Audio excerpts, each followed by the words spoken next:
బెడ్డుపై బావికి జోగు కొడుతూ అలాగే అహల్య నిద్రలోకి జారుకుంటుంది. అలా నిద్రపోతున్న అహల్య వైపు గౌతమ్ ప్రేమగా చూస్తూ అహల్య దగ్గరికి వచ్చి బెడ్డుపై అహల్య పక్కనే కూర్చొని అహల్య పెట్టుకున్న మాస్క్ని నెమ్మదిగా తీసివేసి, ఎన్ని రోజులైందండి మిమ్మల్ని నా కళ్ళతో ఇలా కన్నులారా చూసుకొని.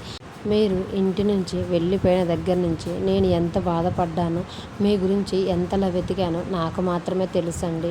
ఇప్పటికైనా మీరు మా కోసం మళ్ళీ తిరిగి వచ్చారు. నాకదే చాలా సంతోషంగా ఉంది అండి అనుకుంటూ తన మనసులో అహల్య వైపే ప్రేమగా చూస్తూ ఉంటాడు.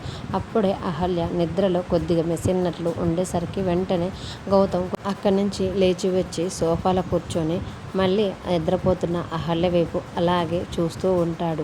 మరోవైపు నర్సు వేషంలో ఉన్న మీరా, అదే మన అహల్య, రాత్రిపూట ఇంటి లోపలికి రావటం అతిథి చాటుగా గమనించి భానుమతికి చెప్పటంతో ఆ నర్సు వేషంలో ఉన్న మీరా సంగతి ఎలాగైనా చెప్పాలని భానుమతి, యామిని, అదితి ముగ్గురు కలిసి అర్జున్ ప్రసాద్ వాళ్ళ ఇంటికి వస్తారు. అక్కడ రూమ్లో నర్సు వేషంలో ఉన్న అహల్య ఇంకా గౌతమ్ రూమ్ నుంచి బయటికి రాకుండా రాత్రిపూటే అతిథి లాక్ చేస్తుంది.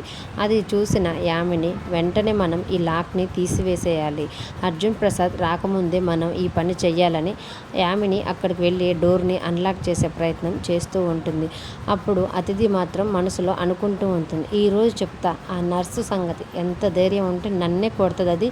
ఇప్పుడు అందరి ముందు దాని పని పడతాను. ఎవ్వరు లేని సమయంలో రాత్రిపూట గౌతమ్ రూమ్లోకి వెళ్ళింది కదా, ఎలా తప్పించుకుంటుందో నేను కూడా చూస్తానని అదితి తన మనసులో అనుకుంటూ ఉంటుంటే, భానుమతి కూడా నిజంగానే ఆ నర్స్ అమ్మాయి గౌతమ్ దగ్గర ఉందా అని తన మనసులో అనుకుంటూ కోపంగా చూస్తూ ఉంటుంది.